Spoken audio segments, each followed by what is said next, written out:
Buenos días y bienvenidos a Iceberg de Valor, el podcast de inversión basado en el Value Investing.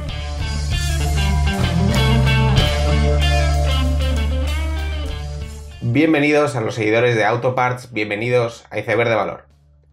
Como era de esperar, esta semana ha sido una con muchos resultados de empresas que aún así no analizaré. Por el contrario, me centraré en un sector y una empresa y dejaremos el comentario de los resultados para otra semana. Cuando una compañía publica unos informes trimestrales mejores o peores de lo esperado, las acciones suelen variar mucho. Y eso siempre es una oportunidad para analizar una empresa, ver si lo que ha bajado es una oportunidad o no, si está barata y merece ser barata o realmente es una oportunidad. En mi caso, lo que me saltó en el radar fue Adient, que es la mayor empresa de asientos de coche del mundo y fue una spin-off en el 2016.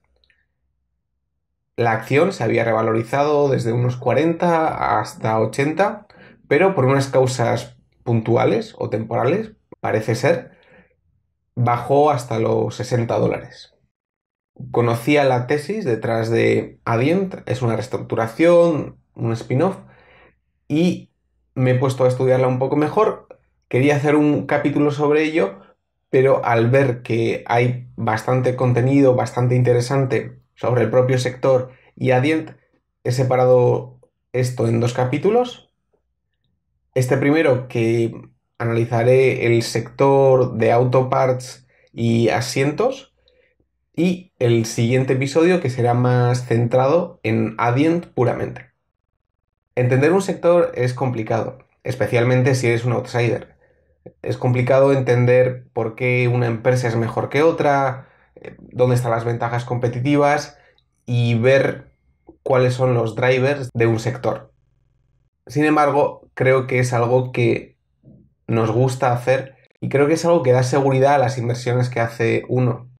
Pero al final lo que pienso es que es algo que a mí personalmente me gusta hacer y es una de las principales razones por las que me gusta invertir. Me gusta entender qué hay detrás de las empresas y qué está detrás de todo lo visible que todos vemos en nuestra vida normal. El sector de coches no es el mejor. Al final es muy intensivo en capital y muy cíclico. Es decir, un coche es algo muy caro que si puedes no compras y si viene una crisis, pues no te gastas ese dinero o te gastas menos o compras de segunda mano, etc. Unido a ello, hay muchas fábricas, mucha maquinaria que mantener, lo que hace, combinando todo, que no sea un negocio especialmente bueno. Y eso al final se demuestra en las múltiples bancarrotas que ha habido. Si veis, Chrysler ha tenido como 2, 3 bancarrotas, General Motors en la última crisis, Lear, Lamborghini, ha habido múltiples bancarrotas. Y eso no es casualidad, sino que muestra cómo ese sector de por sí, ¿no?, por su alta intensidad en capital y ciclicidad, no es el mejor sector y hace que las compañías sean más débiles ante una situación económica peor. Unido a ello, este problema con el sector ha hecho que las compañías de coches, las OEMs, no hagan todos los componentes de un coche. Y ahí entra el rol del proveedor, que cada vez es más importante y son también empresas muy grandes.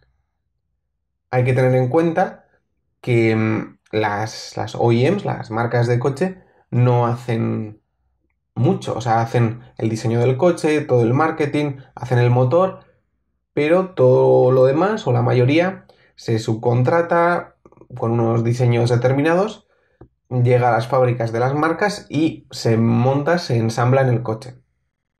Y esto es importante porque le quita la rigidez a las marcas de coche y al poder subcontratar muchas partes, que su producción sea más flexible. Hay que tener en cuenta que desde 1920, bueno, desde la invención del coche, ha habido múltiples marcas que con el tiempo han ido desapareciendo. En 1930 había muchísimas en Estados Unidos, pero poco a poco ese mercado ha ido consolidando por estas características negativas del propio sector. Y esto ha hecho que la modularidad y el subcontratar partes cada vez sea más importante. Esto es una tendencia que surge desde 1970 porque al final te permite tener mejores calidades de esas partes que subcontratas, más flexibilidad y la mano de obra sí que puede ser más barata porque los trabajadores de los OEMs es probable que cobren más. De hecho, el primer componente en ser subcontratado fueron los asientos y se establece por primera vez esa fábrica al lado de la marca del proveedor. Y surge el concepto de parque de proveedores, que es un radio, una zona geográfica donde se concentran todos los proveedores y la propia fábrica de la marca de coches. La tendencia a modularizar ha crecido sustancialmente en los últimos años y es algo que se ve muy claro por las ventajas que hemos comentado. Incluso los proveedores es algo que quieren porque cuanto más partes se subcontrate, pues el valor añadido es mayor y el margen es mayor y el poder frente a la marca es mayor, porque si tu parte es pequeña y si solo vendes a una marca de coches, pues tiene mucho poder sobre ti. Pero si tu producto es complejo y forma parte de la decisión de compra del usuario, pues puede que tengas mayor poder de negociación. Hay claros contraejemplos a esto donde también ser un proveedor de partes de poco valor añadido es de gran ventaja, como puede ser CIE o pueden ser otras empresas que al ser el valor absoluto de las partes que suministran tan pequeño, pues pueden permitirse aumentos de precio más fácil. Pero, por otro lado, los, los suministradores más grandes sí que tienden a poder dar un valor añadido cada vez mayor. Y en general, esta tendencia al outsourcing se ve clara desde ya 1970, como hemos comentado, pero en 1998, por ejemplo, General Motors hizo un spin-off de Delphi y en 1999 Ford hizo una spin-off de Visteon, marcando un poco la importancia que iban a tener los suministradores y el poder tener una producción más flexible en el futuro. De esta forma surgen los mega suppliers, los mega proveedores, como puede ser Valeo, Bosch, Faurecia, Delphi, que son más o menos conocidos en este mundo. Y lo que se tiene como idea central es el poder fabricar el coche como un ordenador, donde en un ordenador pues hay la memoria RAM, ROM, etcétera, en muchas partes, donde cada pieza la hace un fabricante diferente que se especializa mucho en eso. Mientras que la marca original se centra en hacer ese diseño, pero especialmente cada vez más en el marketing y otros temas. Sin embargo, este enfoque tiene sus límites porque la modularidad completa no es posible. Un coche tiene 10.000 partes y no todo se puede hacer como una especie de Lego, sino que a veces hay que comprar partes pequeñas y el ensamblaje no es fácil o no es tan fácil como puede parecer. Con el concepto de megaproveedor creado, se crean pequeños o mayores clústeres cerca de la fábrica del OEM.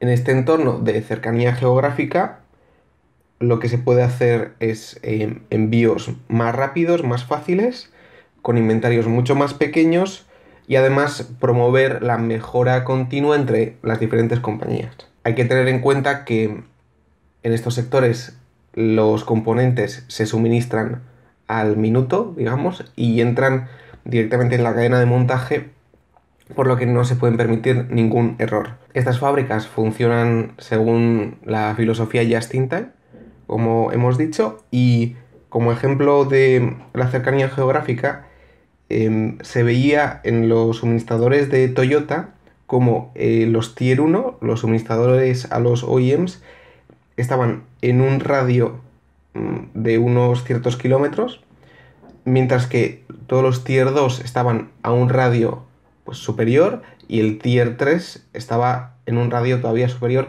formando una especie de clúster geográfico donde las distancias máximas dependen de cómo de cercano está el proceso del ensamblador final.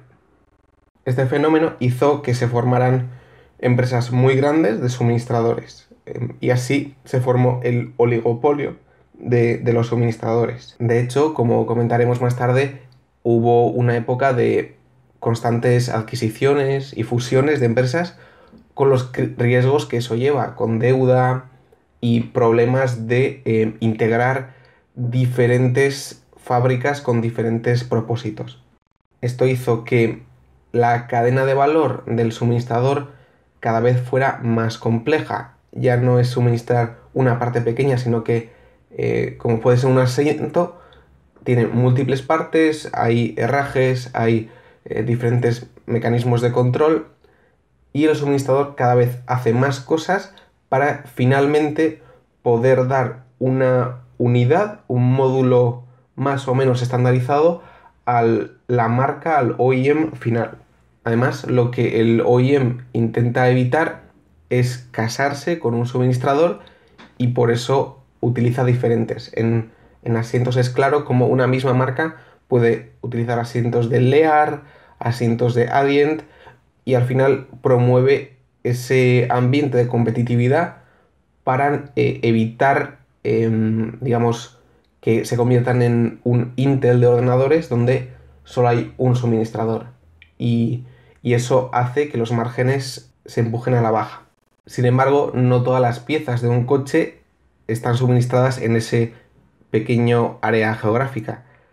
Se pueden hacer una distinción que son los componentes más macro, más modulares y grandes, donde el coste de transporte es alto y por lo tanto es necesario estar cerca de la fábrica de ensamblaje.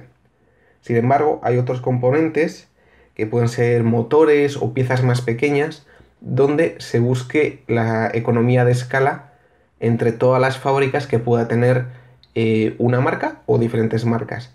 Y esas fábricas no tienen por qué estar cerca del ensamblador final, porque se busca la mejor economía de escala no para esa fábrica, sino en global.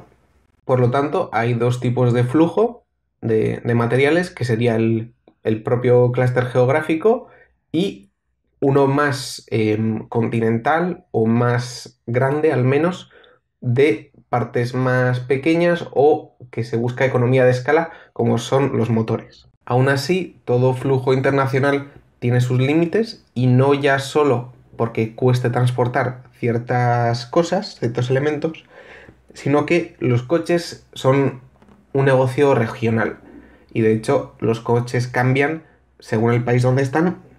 Por ejemplo, en China, como se suele llevar a gente o hay choferes o es habitual, el espacio para las piernas es mayor en la parte trasera de un coche.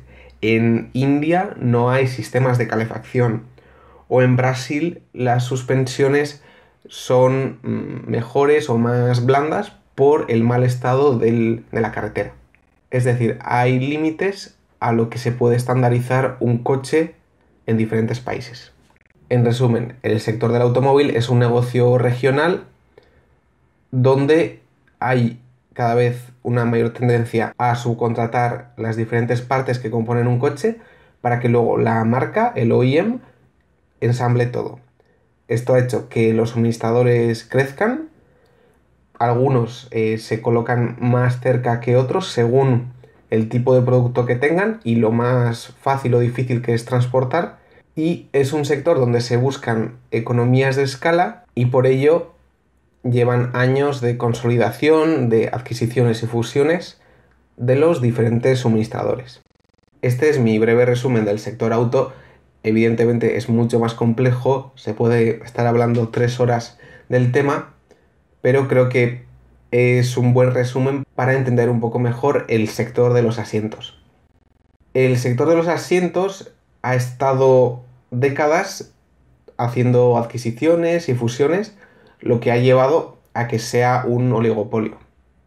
Hay que recordar que los asientos sí que se colocan cerca siempre de las fábricas de los OEMs porque son un producto difícil de transportar y además se componen de múltiples partes.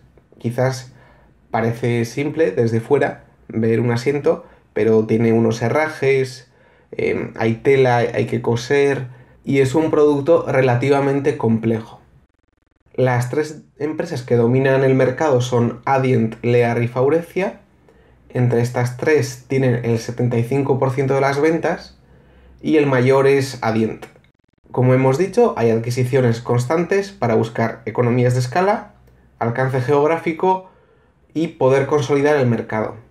Además, se busca una integración vertical. Originalmente, empresas como Lear o Adient hacían las últimas partes del asiento, pero en esa búsqueda de bajar costes, lo que se ha hecho es comprar a tu suministrador para poder rebajar el margen. Como hemos dicho, sí que hay un oligopolio y eso está claro porque hay estas 3 empresas que controlan el 75% y las restantes tampoco hay tantas, pero eso no quiere decir que sean unas maravillas de negocio, porque no lo son. Son cíclicas y además la competencia es feroz. Y de hecho, como muestra de ello, Lear estuvo en bancarrota en el 2009. Hay que tener en cuenta que cuanto mayor eres, más puedes destinar a I+D, por lo tanto, la tecnología tiende a concentrarse en los actores más grandes, que son Lear y Adient. Además, estos buscan el ser más tecnológicos cada vez, porque así pueden dar un producto de mayor valor añadido y por lo tanto mayor margen. Y esto al final es que el cliente pueda elegir un coche u otro y en esa decisión el asiento sea importante. Y cuanto más importante sea, más margen podrán tener. Estas empresas no todas se dedican puramente a los asientos de coches, de hecho, la única que se dedica a ello es Adient. Todas tienen tanto asientos como interiores que muchas veces van en un pack para la marca, pero Lear, por ejemplo, tiene una sección de electrónica y Faurecia también se dedica al control de emisiones. Por lo tanto, el único pure play es Adient. Y aquí la pregunta puede ser, bueno, ¿y los asientos tanto han cambiado? Si al final es como una especie de butaca o asiento o sofá, ¿no? Bueno, pues en 1903 el coste del asiento de un Forte era de $16, que era un 4% de la producción, del coste de producción de un coche. Hoy en día el coste del asiento es un 5%, por lo que es un elemento que no se ha depreciado. Y la razón de ello es que cada vez es más complejo, cada vez tiene más controles electrónicos y en el futuro pues habrá pantallas cada vez más electrónica, la ergonomía se estudia cada vez más, los herrajes cada vez son más flexibles y mejores. Y lo que también se ve es que los asientos de un coche sí que pueden ser más o menos un factor en la decisión de la compra de un coche. No va a ser la más importante nunca, pero con la tendencia de los SUVs, el poder mover espacio dentro del coche es cada vez más importante. Aunque ha habido una época muy larga de adquisiciones y fusiones, el mercado sigue cambiando y de hecho Adient era una empresa que estaba integrada en Johnson Controls y en 2016 hicieron un spin-off, lo cual sí que marca un cambio en la industria. Lear continúa con sus adquisiciones, Faurecia separó la división de exteriores para centrarse más en este negocio y en el de control de emisiones en 2015. Y por otro lado, hay actores más pequeños como son Magna y Toyota Boshoku que están sufriendo frente a los grandes competidores. Y no se sabe si en el futuro podrán acometer esas inversiones de I+D que puede haber. Porque el asiento de un coche cada vez va a tender a ser más complejo y los actores más pequeños pueden sufrir para poder diferenciarse o poder llegar al nivel de complejidad de las compañías mayores. En los asientos lo que se ve es la misma tendencia que en la mayoría de las partes de los coches. En 1980 la mayoría de las marcas fabricaban sus propios asientos y solo una pequeña parte se subcontrataba. Sin embargo, eso lleva a que el fabricante final tiene que coordinar muchos procesos. Son muchas piezas en un proceso muy difícil. Y eso hace que se cree la necesidad de los mega suministradores que dan un producto modular.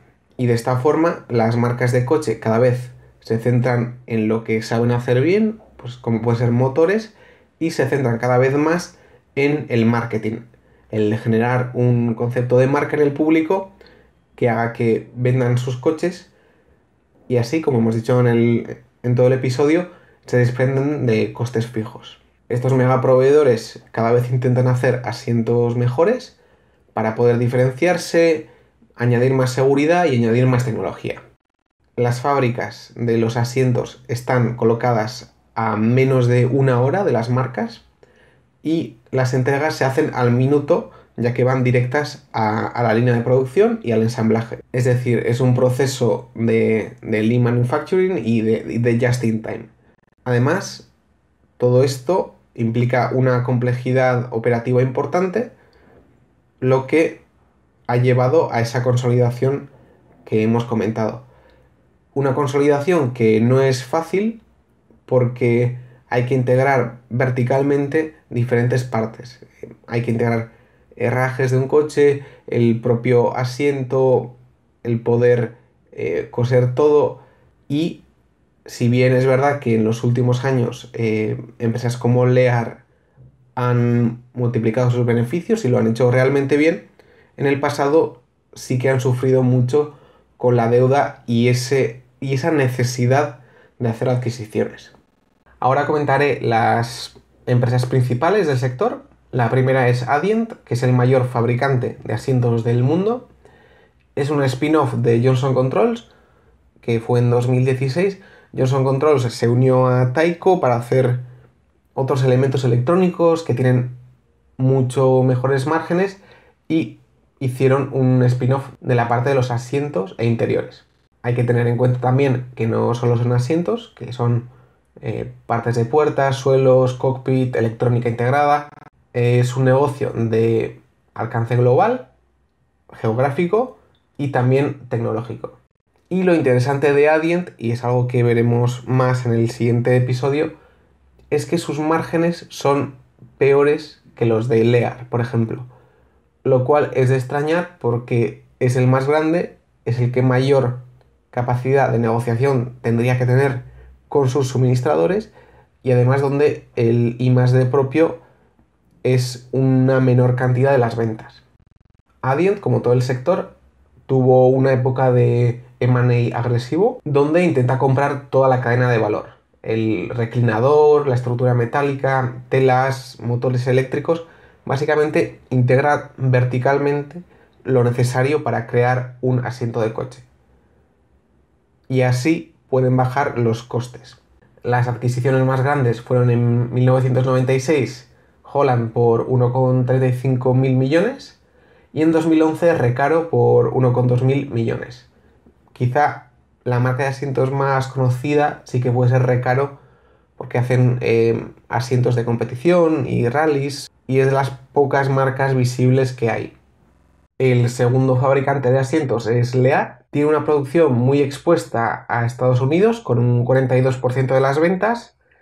Tiene una división de electrónica que tiene mucho mayor valor añadido y mayores márgenes, y además tiene relación con el coche eléctrico y tiene una competencia brutal con Adient, donde los márgenes tienden a un 7-8% de forma natural y es difícil que superen eso.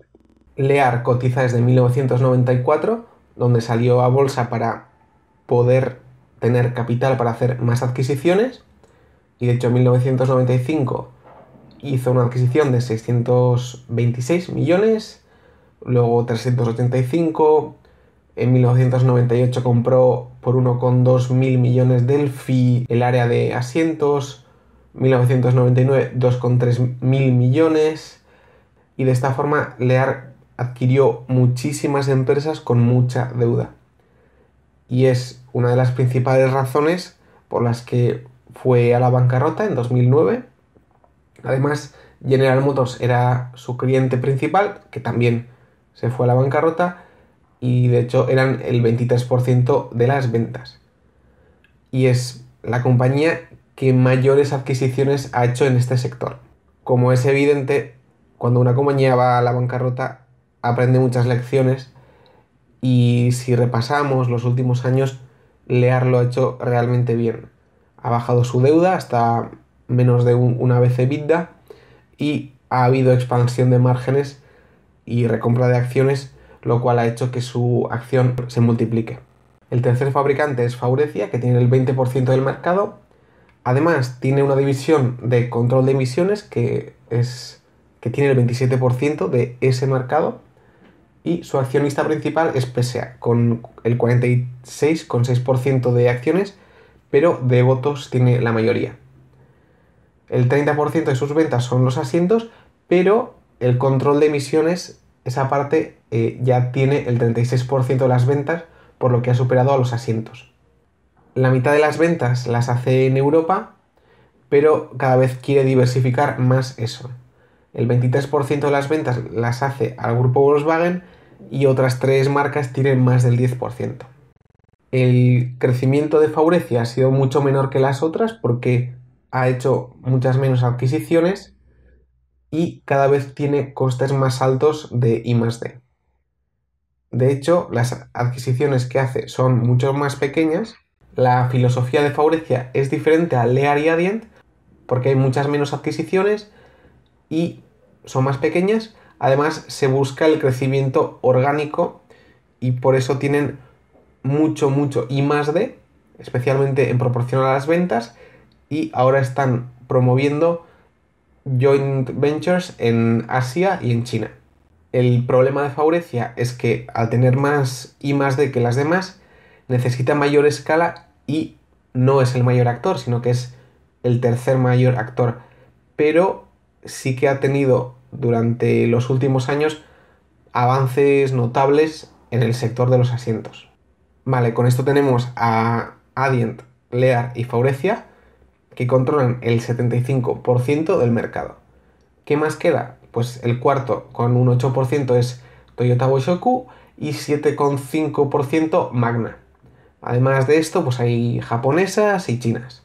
Todas estas también tienen una filosofía de adquisiciones, pero mucho más pequeña. La existencia de Boshoku al final es la de proveer a Toyota y que Toyota no esté a merced de las top 3. Y por otro lado, Magna ha hecho muy pocas adquisiciones, también se dedica a otras piezas del automóvil y no tiene el sector de interiores, por lo que es posible que ante el aumento de costes de I+D escala, Magna pueda tener problemas o pueda vender la sección de asientos. Y como comentamos, aquí en este sector el I+D es importante y por lo tanto el tamaño también. Y hay que pensar cómo ese asiento que hace 100 años era el 4% del coste del coche, ahora es el 5% y en el futuro probablemente no baje mucho de ahí. Se puede pensar cómo el asiento va a tener más refrigeración, funciones de masaje, amortiguamiento integrado, diferenciación, y se puede bajar de peso el asiento, lo cual es importante también. Y hay tendencias como el coche autónomo que le daría todavía más importancia, porque en el coche autónomo el propio coche o el exterior pasa de tener importancia, mientras que la experiencia interior se vuelve más importante. Y ahí todo lo que es personalización, pantallas, tecnología será importante y actores como Lear, Adient se convertirán en más relevantes. Conclusiones. Es una industria que ha crecido mucho y parte de ello es porque las marcas cada vez subcontratan más partes. Y ya es la industria de los asientos del automóvil de ventas de mayores de 60.000 millones. Se busca todo el rato consolidación para tener economías de escala ya no solo en costes de compra, sino también en I+D y el poder estar cerca de la marca. Están los tres grandes, pero especialmente el top 2, que son Adient y Lear, que gracias a su estrategia de adquisiciones han ido consolidando el sector. Es verdad que para ellos incluso eso ha llevado a problemas, pero sí que se han adelantado a todos los demás.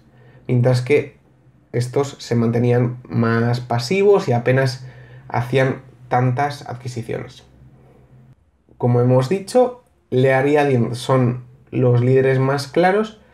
Faurecia está detrás, además tiene una división de control de emisiones que tiene mucho más margen, hace más ventas, por lo que a futuro está en cuestión si puede vender o no la parte de los asientos. Por otro lado, los márgenes son bajos porque hay una competencia brutal entre marcas. Todavía los márgenes de los asientos son muy bajos porque la competencia entre los suministradores es brutal y las propias marcas intentan rotar de suministrador para fomentar esa competencia. Sin embargo, lo lógico y normal es que en el futuro el asiento de coche cada vez tenga mayor valor añadido y eso les pueda dar a estos suministradores mayor margen y mayor poder ante las marcas. Y este ha sido mi resumen del sector autoparts y en concreto del sector del asiento del automóvil. En el siguiente episodio haré un poco la valoración de la situación de Adient comparando con Lear y otros actores del sector, ver si es buena inversión y al final poder sacar algo en claro. Y con esto termina el episodio. Espero que os haya gustado. Podéis suscribiros en YouTube, dar like, suscribiros en iVoox, escribir un comentario que lo responderé. Espero veros la siguiente semana aquí, así que ya sabéis, seguid aprendiendo.